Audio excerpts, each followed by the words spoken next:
रहे हैं तो हमारे साथ अभी मोनू सिंह जो चुनाव जीते हैं उनके भाई मौजूद हैं। किस तरह से जीत हासिल की आपके भाई ने? 440 वोटों से वो चुनाव जीते हैं, पालनगर शिवाजी नगर से। किससे लड़ाई रही इनकी? लड़ाई 440 वोट से 1300-1400 वोट गिरा था, उसमें लड़ाई कहाँ था?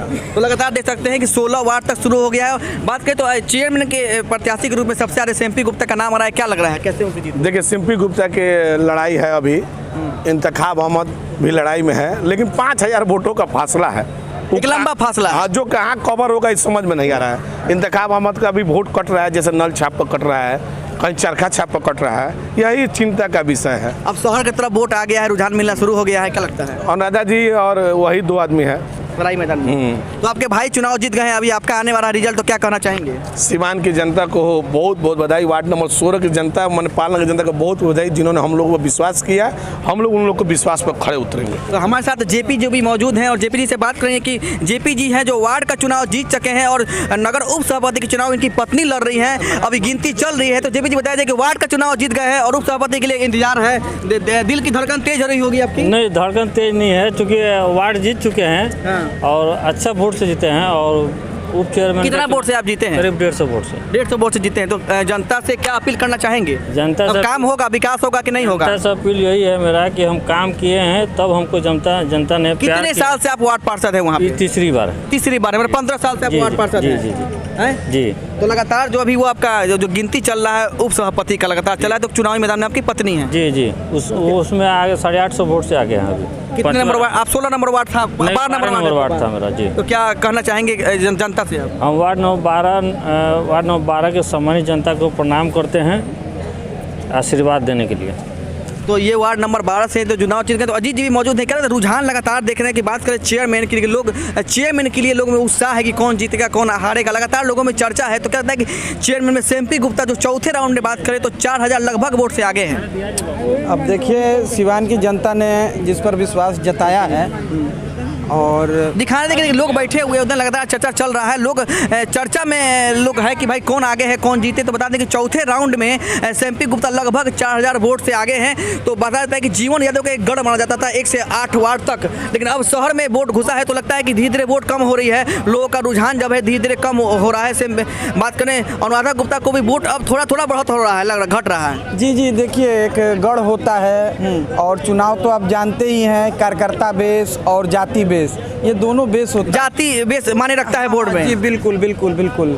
और चुनाव में प्रलोभन भी चलता है, जनता ने देखा है कि किस प्रकार से प्रलोभन दिया गया है, क्या क्या किया गया, ये किसी से छिपता नहीं है। और जनता ने जो किया है, जिसको अपना, चलिए बात चेयरमैन की हो गई, लेकिन लगभग उप सभापति की बात की चर्चा कहीं नहीं हो रही है। और आप उप सभापति जो है जयप्रकाश गुप्ता की पत्नी किरण देवी चुनाव लड़ी थी, तो क्या उनका आंकड़ा अब आ रहा है, ये बताया जाए? उनके अभिकर्ता हैं हम, किरण गुप्ता के। और मैं बता दूं कि 5वें राउंड से हम लोगों ने 3 अंक में सभी टेबल पे, 14 टेबल पर गिनती हो रही है, सभी टेबलों पर हम लोगों को 3 अंक में वोट मिलना शुरू चल रहा है कि नहीं आपका? जी, बढ़त हम लोग बढ़त बना चुके हैं तीसरे राउंड से जो है उप सभापति का बढ़त चल रहा है लगातार। तो हमारे साथ लगातार आप देखेंगे उपाध्यक्ष की बात करें तो जो किरण देवी हैं जिसका चुनाव चिन्ह था पीपल पर दबा के, तो हम यहाँ से अरविंद पाठक जी भी हैं, उनसे बात करेंगे। सर, लगातार देखा जा रहा है कि शुरू में जो है ना, जो सिम्पी गुप्ता है, जीवन यादव का नाम जो चर्चा में था, वो आगे चल रही थी, लेकिन अब लगता है कि वोट जो शहर की तरफ वोट रुझान हुआ है वो घट रहा है क्या? देखिए, ताज़ा अपडेट तो अभी बता रहा है कि जैसे जैसे शहर के मध्य में ये वोटिंग पहुँचेगी, बहुत कड़ा मुकाबला देखने को मिल रहा है। बिल्कुल। और क्योंकि बाहरी इलाकों में सिम्पी गुप्ता के लिए नए वार्ड था और उनके जो प्रोमोटर्स हैं जीवन यादव जी, उन्होंने काफ़ी मेहनत किया था उन क्षेत्रों में, हालांकि उन्होंने चारों मेहनत किया था, लेकिन उसका प्रभाव उस वोटरों पर दिखा था।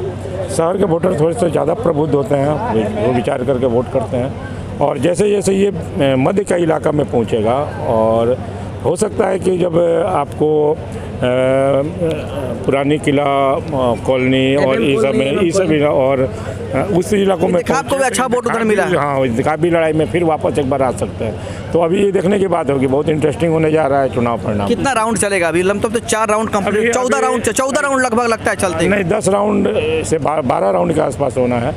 5 राउंड हो गया है लगभग चुनाव, छठा राउंड से अभी यहाँ से शुरुआत हो रही है। 20 वार्ड हुआ है और 45 वार्ड है। जीत हार अलग चीज है, जो प्रत्याशी हो आपस में अब भेदभाव नहीं होना चाहिए। नहीं, भेदभाव ऐसे भी नहीं होगा। सब प्रबुद्ध लोग हैं, जितने प्रत्याशी हैं सब प्रबुद्ध हैं, सब पढ़े लिखे लोग हैं, उनका स्वागत होगा। और नगर परिषद का चुनाव है, ये पंचायती चुनाव भी नहीं है, तो निश्चित रूप से चुनाव परिणाम जो भी होगा, लेकिन सब मिलजुल कर सिवान के विकास में योगदान देंगे। लगातार देखा गया कि परिवर्तन हो रहा है। जैसे बात करें महादेवा से, तो राजन शाह एक अच्छे उम्मीदवार थे, लेकिन वो हार गए चुनाव, लगातार कोई दूसरा कैंडिडेट जीत गया। बात करें रानू जो थे, लंबे समय से पिछली बार सीट नहीं हो पाया था, नहीं चुनाव लड़े थे। इस बार रानू जो है, रानू की पत्नी चुनाव जीत गई है। जयप्रकाश गुप्ता जो उप सभापति की उनकी पत्नी चुनाव लड़ी है, वो भी जीत गए हैं। तो लोगों का लगातार रिजल्ट आ रहा है। जी, नए परसिमन में कई क्षेत्र बदल गए हैं। जैसे उम्मीदवार तो हैं, लेकिन उनका एरिया बदल गया है। तो ऐसे में जो एंटी इनकम्बेंसी का वोट कहा जाता है, जो विरोध का वोट होता है, वो बहुत सारा कट गया है और नए चेहरे आएंगे क्या? नए चेहरे आ भी रहे हैं। जो लीसा लाल भी चुनाव हार गई हैं, मतलब अच्छी नेता है। वार्ड भी बदल गया था लीसा लाल जी का, जो जिस वार्ड से लंबा वार्ड हो गया था,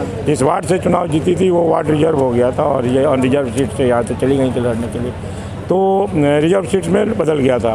तो ऐसे में जो वार्ड बदलेगा, अगर वार्ड का परिसीमन बदलेगा तो चेहरे बदलने की कोई बड़ी बात नहीं है। कई लेकिन चेहरे ऐसे हैं जिन्होंने अपने क्षेत्र में काम किया है, इसका फ़ायदा उनको दूसरे वार्ड में या वार्ड के परिसीमन में भी मिला है। जैसे रानू का वार्ड ले लीजिए, पिछले बार रिजर्व सीट था, कट की लड़ाई थी रानू के वार्ड में देखा गया था, तो पिछले बार रिजर्व सीट था वो, इसकी वजह से वो सीट नहीं लड़ पाए थे, लेकिन इस बार लड़े, फिर 500 से ऊपर वोटों से उनकी जीत। 700 कुछ वोट से जीते। जयप्रकाश जी हैं, उनका भी परिसीमन में नए क्षेत्र आए हैं, मात्र 150 वोट से जीते हैं। हाँ ठीक है, जीत हार का मार्जिन कम ज़्यादा हो सकता है, लेकिन वो फिर रिपीट कर गए। लेकिन सबसे बड़ी बात है कि जो लोग आएंगे फिर से अच्छा काम करेंगे, वो भी अपने क्षेत्र से दोबारा फिर चुनाव जीत गए हैं इतना के बाद, इतना कड़क मुकाबले के बाद भी।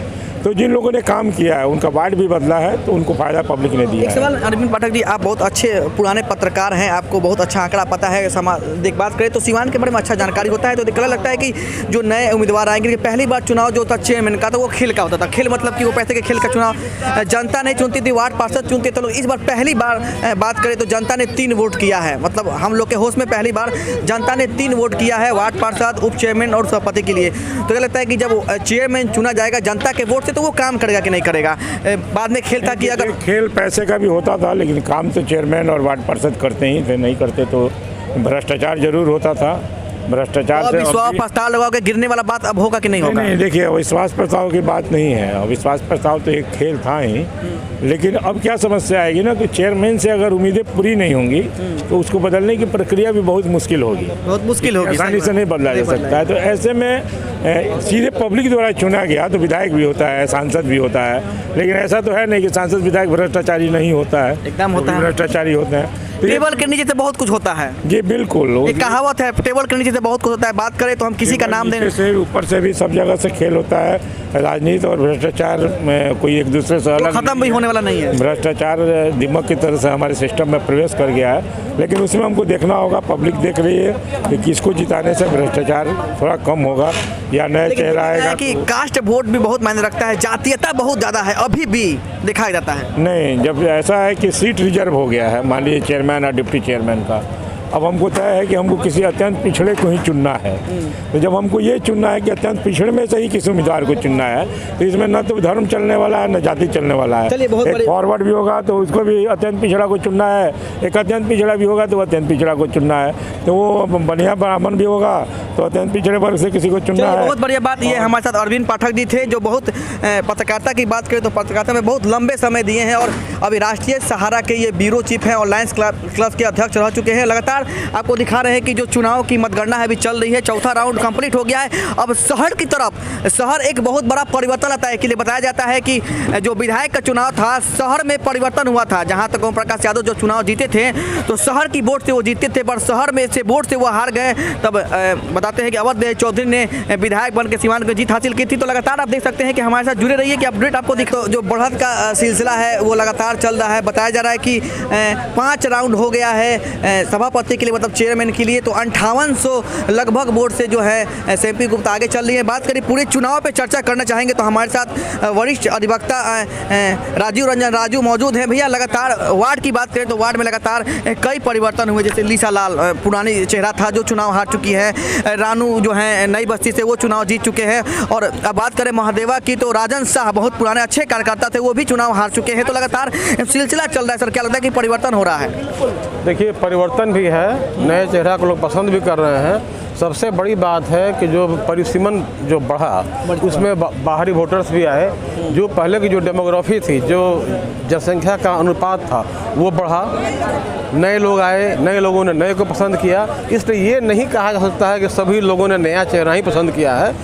लोगों ने देखा है, चाल चरित्र का बैकग्राउंड देखा है और वोटिंग किया है। रही बात लीड की, तो अभी कोई भी भविष्यवाणी नहीं की जा सकती है। चेयरमैन में इसमें क्योंकि बहुत पांचवा राउंड है, बहुत लंबी गिनती बाकी है। पांचवा राउंड की बात करें तो 1 से 4 तो जो गिनती हुई थी वो जीवन यादव का पूरा हब माना जाता है। लखनऊ, हकाम, जिया उधर के उनके बहुत ज़्यादा थे। शहर की तरफ जैसे ही वोट झुका हुआ था MM कॉलोनी, अब शहर पूरा बाकी है। और चुनाव की बात करें, शहर का जो वोट होता है बहुत बड़ा परिवर्तन लाता है। बात करें विधायक चुनाव की, तो विधायक चुनाव में ओम प्रकाश यादव को था कि शहर में हमको वोट मिलेगा, पर शहर में आकर वो चुनाव हार गए। और अवध बिहारी चुनाव ने जीत हासिल की थी कि अवध बिहारी चौधरी शहर से हारते थे, तो परिवर्तन हुआ था। वार्ड में लगातार चेहरे भी बदल रहे हैं, लोग बदल रहे हैं, तो क्या लगता है कि लोग अब क्या सोच के वोट कर रहे हैं? बड़े बड़े चेहरे हार रहे हैं। शहर का जो वोटिंग पैटर्न है या शहर का जो वोटर है वो हमेशा डिसाइसिव, निर्णायक रहा है, हमेशा निर्णायक। अभी शहर का बाकी है और अभी बहुत काउंटिंग बाकी है, कई राउंड बाकी है। अभी कुछ कहना अतिशयोक्ति होगी और ये प्रीमैच्योर स्टेटमेंट देना उचित नहीं कहा जाएगा। मैं उस पर चर्चा नहीं करूंगा, मैं वार्ड की बात कर रहा हूँ। और वार्ड तो जो ब्यास सिंह है, लंबे समय से उनका परिवार ही वहाँ का पार्षद रहा है। और जो आलोक सिंह है, फिर वो चुनाव जीत गए हैं वार्ड नंबर 14 से, जो फतेहपुर ब्यास सिंह का मोहल्ला, वो फिर चुनाव जीते हैं। बात करें जयप्रकाश गुप्ता, तो वार्ड की चुनाव जीत गए हैं और उप सभापति का चुनाव उनकी पत्नी लड़ रही है, तो वो भी लगातार 15 साल से पार्षद हैं, जीत गए हैं। तो लगातार देखा जाए कहीं लोग लगातार अभी अड़े हुए हैं, कुछ लोग हट रहे हैं। जो लोग लगातार खड़े हुए हैं उन लोगों के पीछे कोई न कोई विशेषता जरूर है कि लोग लगातार खड़े हुए हैं, लगातार जीत रहे हैं। अब जिस तरह से आपने कहा ब्यास सिंह के एक उस परिवार का इन्फ्लुएंस है, परिवार में विधायक भी हैं और पूरा घर घर में उनका अपना इन्फ्लुएंस है, अपना उनका व्यक्तिगत लगाव है, प्रेम है, विकास है और काम के मामले में वो लोग हमेशा जो है निष्ठावान रहे हैं। इसलिए भी हुआ है, के लिए खड़े भी रहते हैं और जिसके साथ उनके संबंध हैं उनके साथ वो लगातार खड़े रहते हैं। इसलिए उनका जो वोट जो भी मिला है उनको, वो उनके जयप्रकाश गुप्ता गांधी मैदान से। अब जयप्रकाश गुप्ता को आप देखिए, जयप्रकाश गुप्ता को आप जहाँ भी खोजेंगे वहाँ रहते हैं, अच्छे सच्चरित्र के आदमी हैं।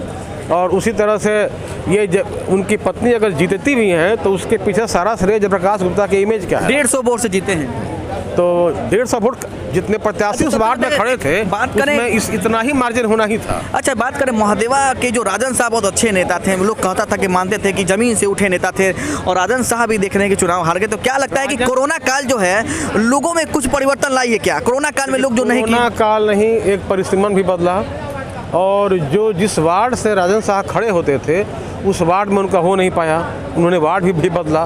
तो हमको लगता है कि उनका वार्ड का बदलना। चुनाव की बात करें तो आपको बहुत अच्छा अनुभव रहा है कि लंबे समय से आप चुनाव देखते आ रहे हैं, चाहे वो जो भी हो, MP का चुनाव हो, विधायक का चुनाव हो, MLC का चुनाव, हर चुनाव को आपको अच्छा एक्सपीरियंस रहा है। तो लोग में एक उत्साह है कि चेयरमैन कौन बनेगा, कौन हारेगा। तो लगातार देखा जा रहा है कि लोगों में चर्चा, लेकिन जैसे जैसे शहर की तरफ वोट जो परिवर्तन कर रहा है तो अनुराधा गुप्ता को भी वोट बढ़त हो रहा है और उनका वोट कम हो रहा है। तो कहते हैं कि परिवर्तन होगा धीरे धीरे। अब अभी जीत हार अलग चीज़ है, जीत हार अलग चीज़ है, लेकिन जिस तरह से काउंटिंग का ट्रेंड जा रहा है, अभी देखिए काउंटिंग पूरा होने दीजिए।